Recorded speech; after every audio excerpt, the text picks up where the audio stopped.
myself, Saidi, and this is the pre-election or eve of the U.S. 24 presidential election between Harris and Trump's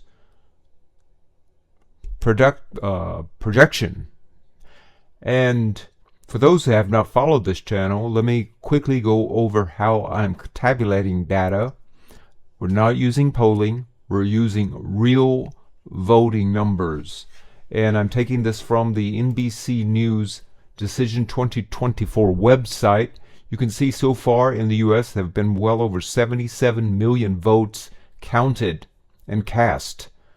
Of those, 32 million have been mail-in ballots or mail-in votes that have not been counted as of yet. And those will be counted on election day. So we should be really seeing this number rapidly go up right around early hours of the morning, around 9 a.m. Eastern Time, as they start counting some of those absentee ballots. What that will also do is, because GOP tends to not vote by mail or by absentee as frequently as does Democrats when it comes to Trump being their candidate, we will expect that whatever leads GOP may have, that will diminish through the day, because as the ballots are counted, there tends to be a 2 out of 3 vote count favor toward Democrats. But despite that, early voting has suggested that Democrats don't have the lead they do compared to 2020 against GOP. At this time, their lead was significantly larger nationwide, something in the neighborhood of 50-something% to 30-something%. You can see now it's 41% Dem, 39% GOP, and 20% independent. That's another factor that's changed. Independent has grown significantly since the 2020 presidential election.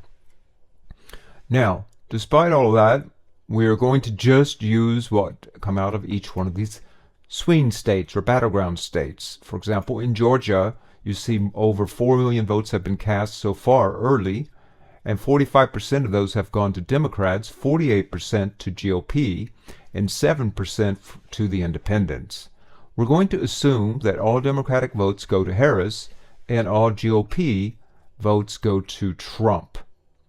That's our first data set. Our second data set we'll be utilizing come from the CNN political website exit polls from the 2020 presidential election.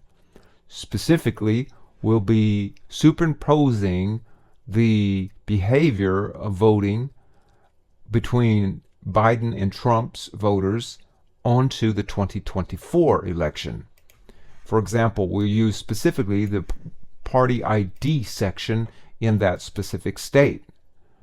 For example, in the state of Texas in 2020, the voter ID suggested that, let's go right over here. Well, not suggested, but it came out that an exit poll showed 51% of independents voted Democrat or Biden, whereas 45% voted for Trump. We also see that among Democrats, 96% voted Biden and 4% of Democrats voted for Trump. Whereas for Republican voters, 5% voted for Biden and 94% voted for Trump. So we're using this and superimposing for that state onto the 2024 early voting data. So we are presuming that the vote is being held tomorrow, which in this case it actually is.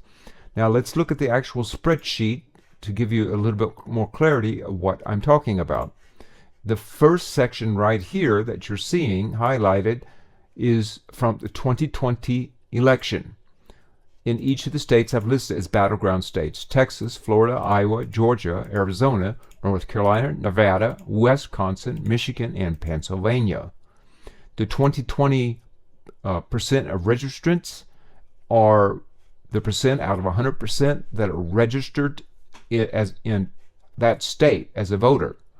You can see in 2020 in Texas, about 60% showed up to vote.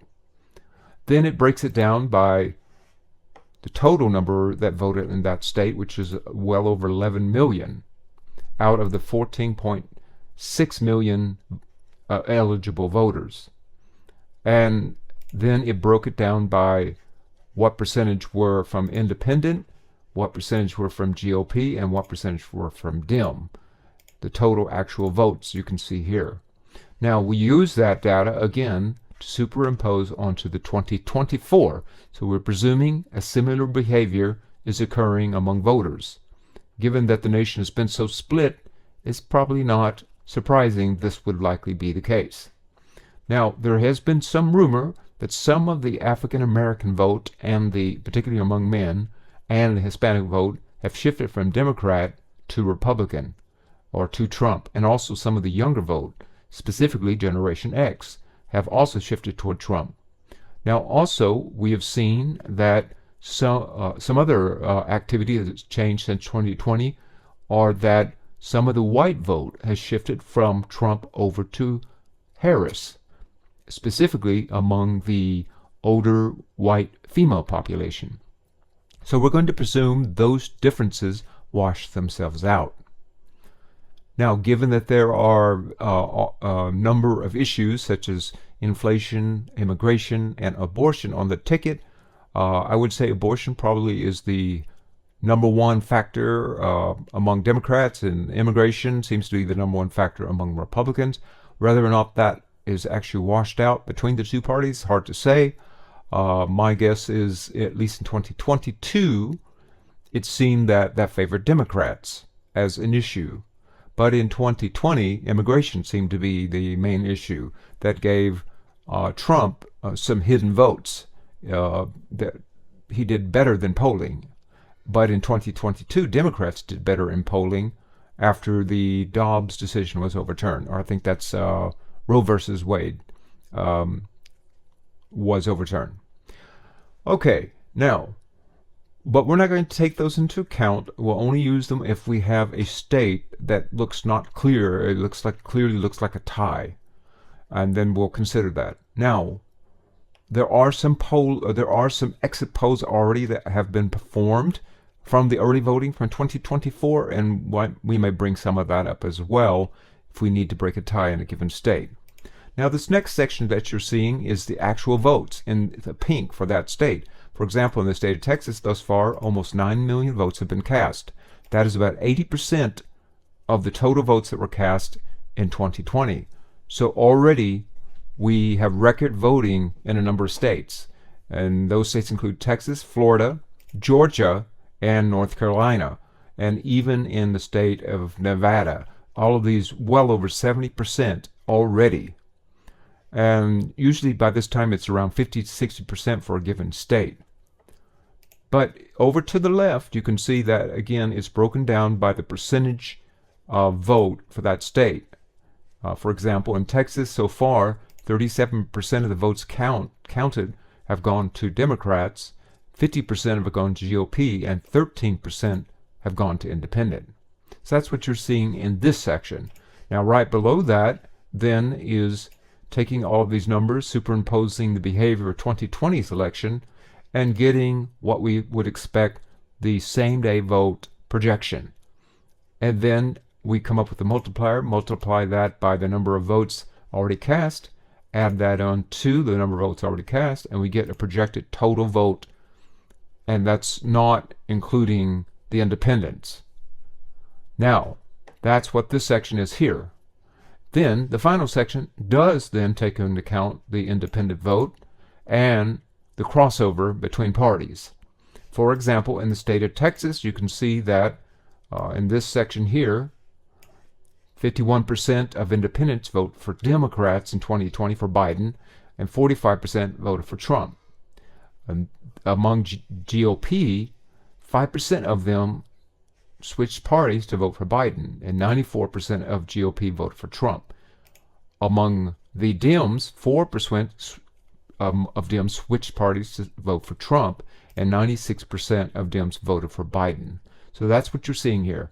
Now, after all of those various different data sets and multipliers and mathematical tabulations, we come up with the total expected vote for the state of Texas. You can see here it says we're expecting about 11.8 million, and that's about 700,000 more than we got in 2020. So I'm anticipating we're going to see about a 10 to 15% greater or growth in terms of number of folks voting in 2024 compared to 2020, making it a historic election. And that's actually on the conservative side, because again, we still have 32 million mail-in ballots that have not been counted. All right, now let's go ahead and go and look at our state using this specific model. And again, this is our model for the eve of the election. Now I'll be doing another one sometime midday tomorrow when we get more data in to kind of project at that point, sometime in the afternoon to evening, what will the final map that we're projecting will look like. And my guess is that not all the vote will be totally understood or known until probably 2 or 3 days after the election, maybe as late as the 18th is my guess. All right, so looking at our model so far, at this time in the state of Texas, like I said, there's been 11.8 million votes cast. Of those, 53.6% have been cast by GOP, compared to Harris's 46.4%. Now that's what we're expecting the final to be. I'm sorry. That's after including the independents and the switchover between parties. We're presuming only the 100% of the vote either going toward Harris or Trump, and not counting in the difference of other parties like Jill Stein or Cornel West or whoever else may be running. That's already accounted for here among the other or independents. That's not counted into this formula.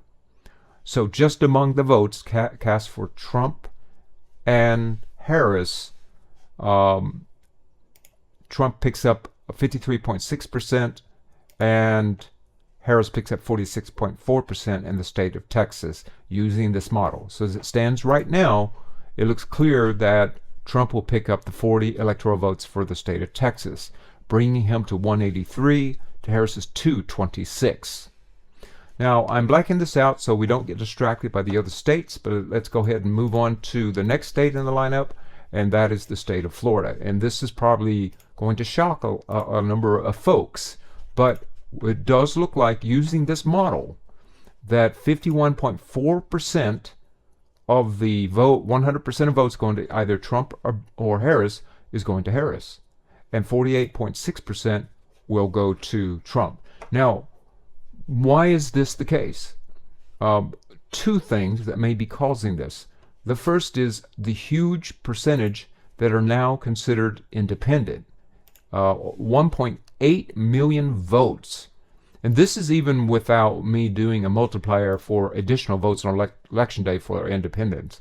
And that 1.8 million votes, you can see that 51% or 54% in 2020 voted for Biden, and only 43% voted for Trump. That's an 11% spread among independents favoring the Democratic candidate.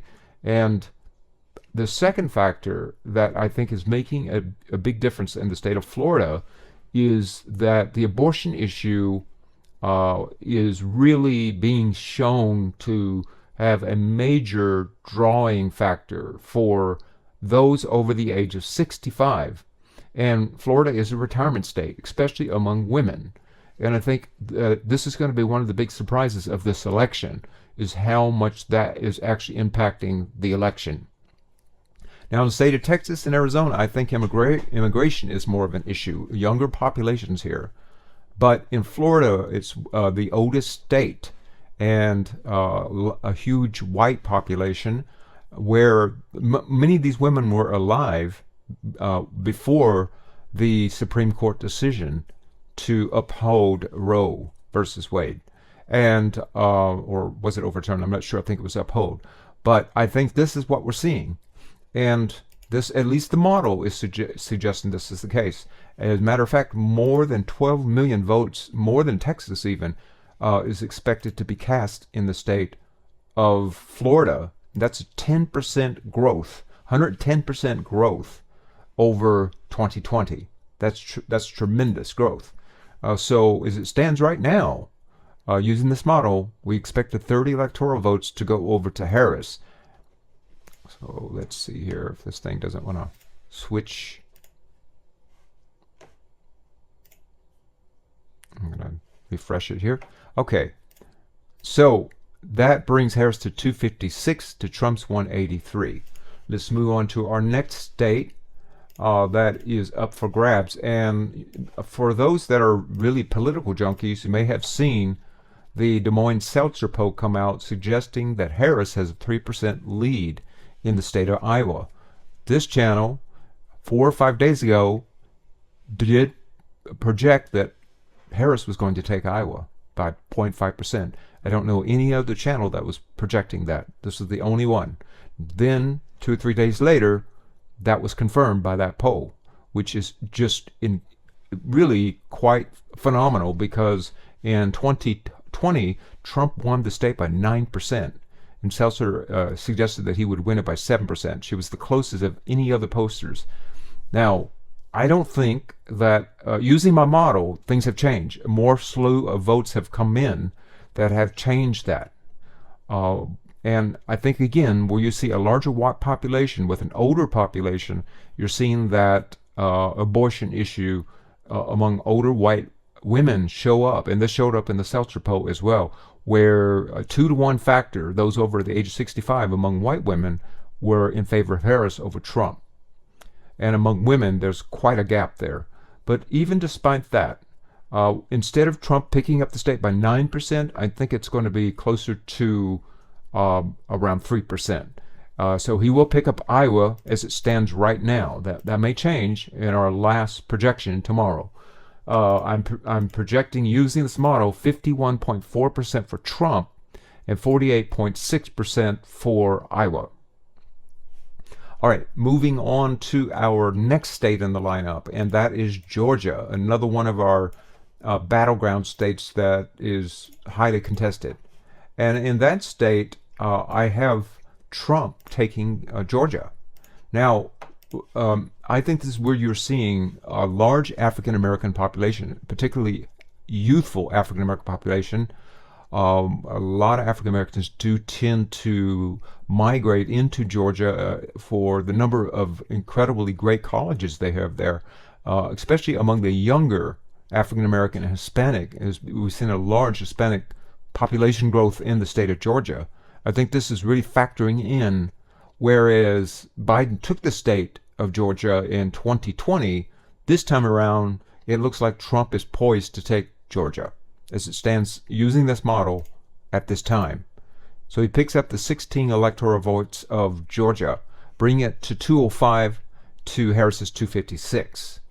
And let's move on to our next state in the lineup, and that is the state of Arizona.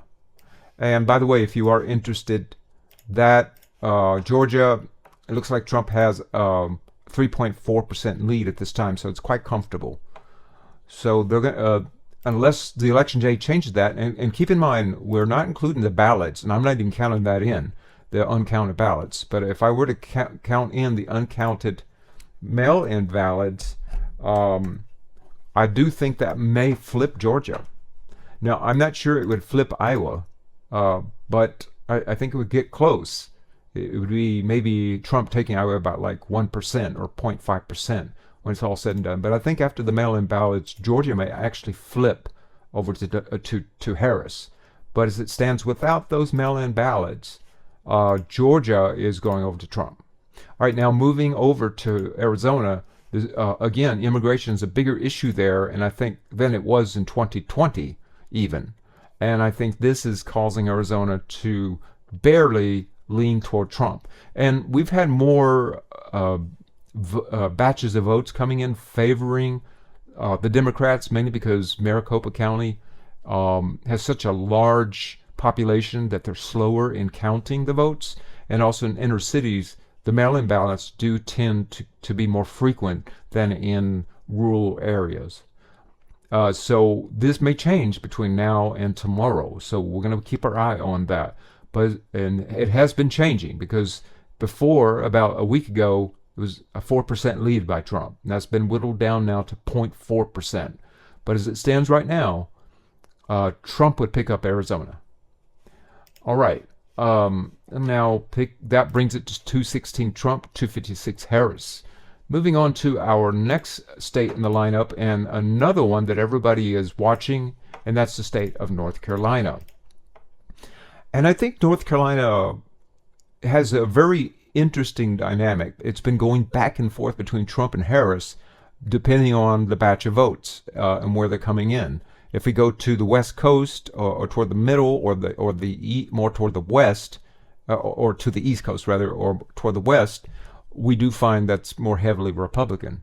But if we go to the middle of the state where a lot of the growth is happening, they're in Raleigh-Durham and Charlotte, Greensboro, even around Asheville, then we're seeing a tremendous amount of growth that's happened in the past 4 years in the state of North Carolina.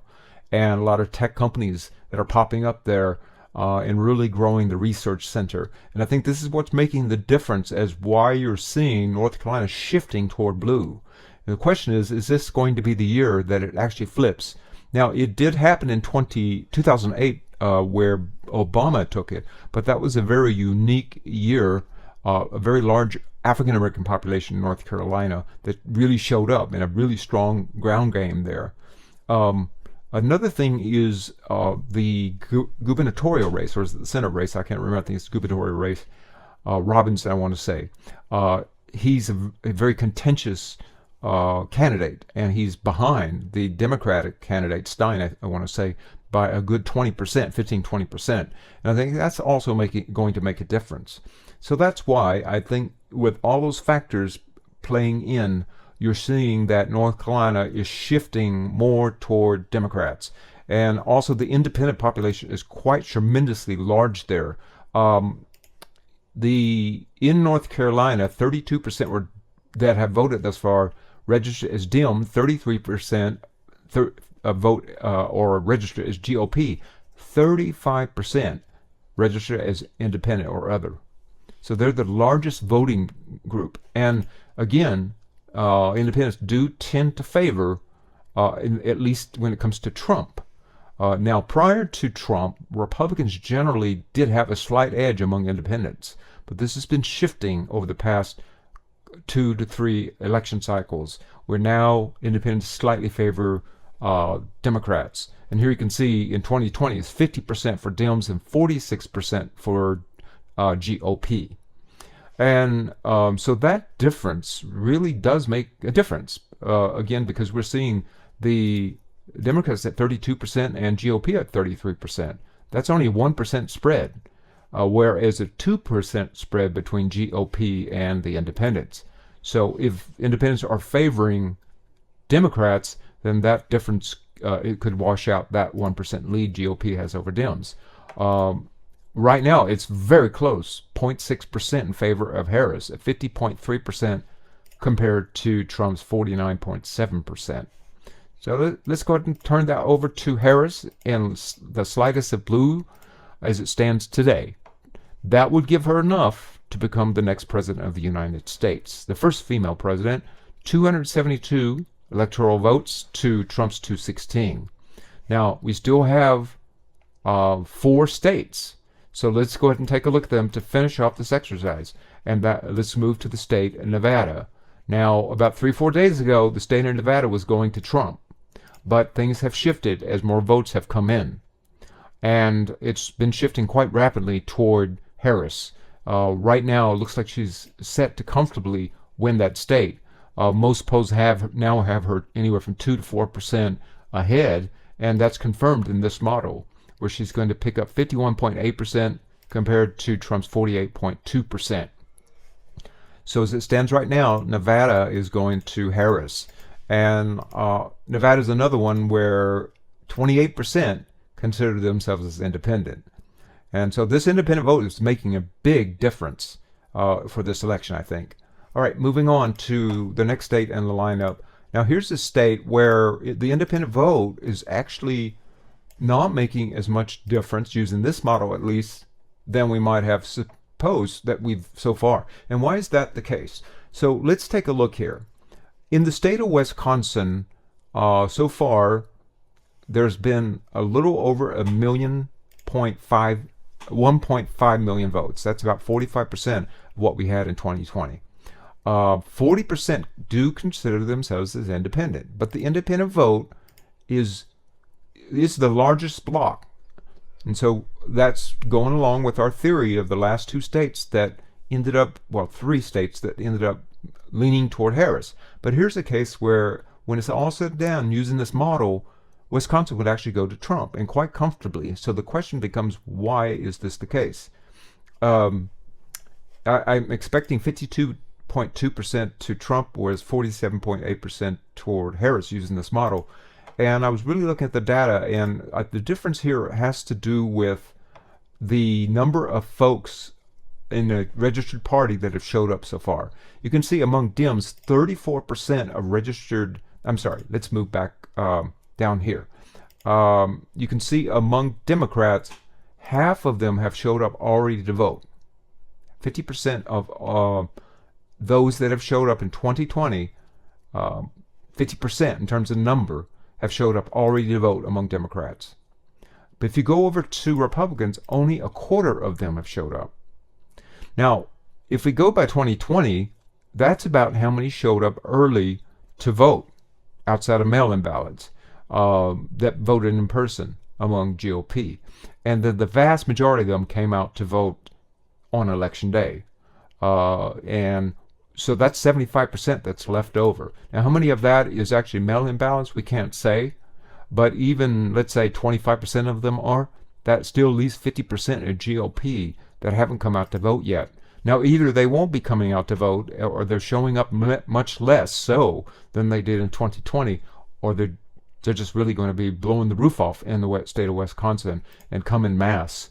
So that difference, that 50% have already showed up among Dems, as opposed to 75% among, or 25% among GOP. That means GOP most likely will be showing up, much more likely showing up on Election Day than GOP. That's where the difference is. Our multiplier is larger.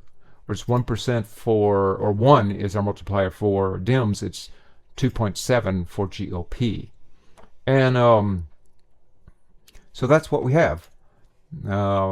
Why that's the case, I don't really know. I think we won't know until we see the exit polls and we're able to look at all the numbers and decide, figure out what's going on there. There may be something to do with the way people are allowed to vote in that state as well. All right, moving on to, so the state of Wisconsin, as it stands right now, goes to Donald Trump, 226 to 278 Harris. And then finally, our two states, Michigan and Wisconsin, both of them are anticipated to go to Harris. But right now, Michigan is shifting toward Trump, just so you know that. She's barely ahead, 0.2. So 50.1% versus 49.9%. And about a week ago, the spread was significantly larger, something like 4 or 5%. So she barely has Michigan. But she doesn't need Michigan, but at least in using this model. But right now, it looks like she's got it. 293 to Trump's 226. Now, Pennsylvania is also shifting toward Trump, but it's shifting at a slower pace. Right now, we're expecting 50.6% compared to Trump's 49.4%. And you can see in Michigan, 32% of Democrats have showed up so far compared to 18% of GOP. So again, that's nearly double. So if things turn out this way, it looks like both Michigan and Pennsylvania might go to Trump. But right now, at this moment, both of them go to Harris. Okay, now that's where we stand, 312 to 226.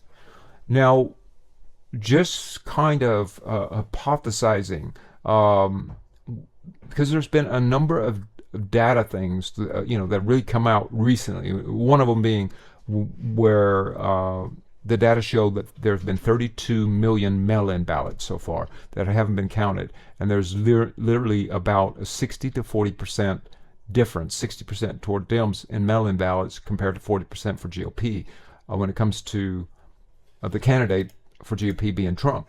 Now, whether that holds up or not for 2024 remains to be seen, but that's what we have. And we don't have any reason to believe that would change, other than Trump has suggested to at least vote early. He hasn't really been talking about trusting mail-in so much as voting early. And that's might be what we're seeing right now as to why you have a greater showing of GOP this time around early on than we did in 2020. So I'm saying that you can see that all of these numbers, when we add them up, I think more GOP have showed up across the board than have Democrats.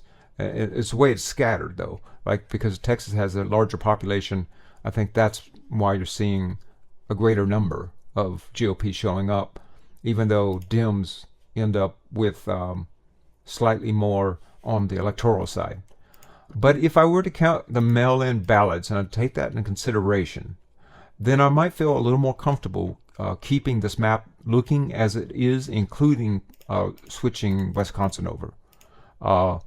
So my guess, and possibly even Arizona, because Arizona has been shifting toward Harris anyway. Now, I wouldn't be comfortable shifting Iowa over. And it is true Georgia's also shifting toward Harris as it stands right now. But the reality is, that gap, 51.7%, 48.3%, I'm not quite sure I would push it to include Georgia in her column. So, if this is the way it stands with the mail-in ballots, then we would expect 333 to 205. Now, let's also assume then on election day more GOP show up than Democrats.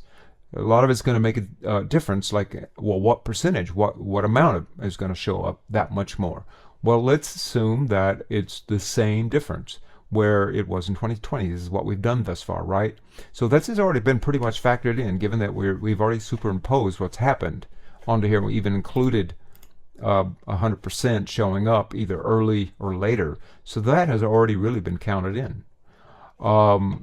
But I'm going to go ahead and suggest that maybe Harris does 2 to 3% more poorly among independents than did Biden. I'm also going to assume that not only that, but the crossover of the number of GOP going over to Dem is smaller, and that the African American and Hispanic population that's favoring more so favoring Trump than ever before is going to make it's not really showing up in the polling or not showing up in this model that much.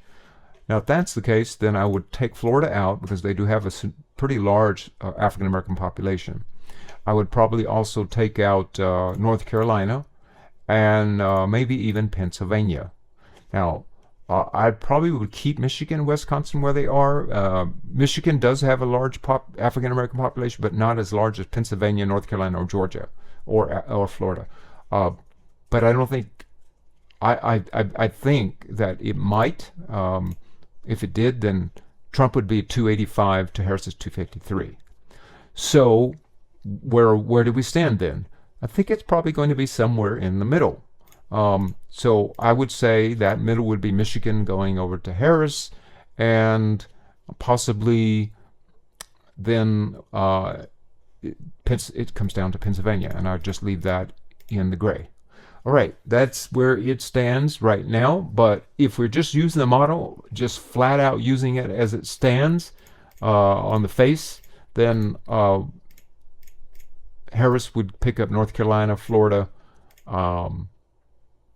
and Pennsylvania, and Trump would pick up Arizona and Georgia, bringing as well as Texas, bringing Iowa. That would bring it to 322 to 216. All right, we'll have our final prediction sometime tomorrow.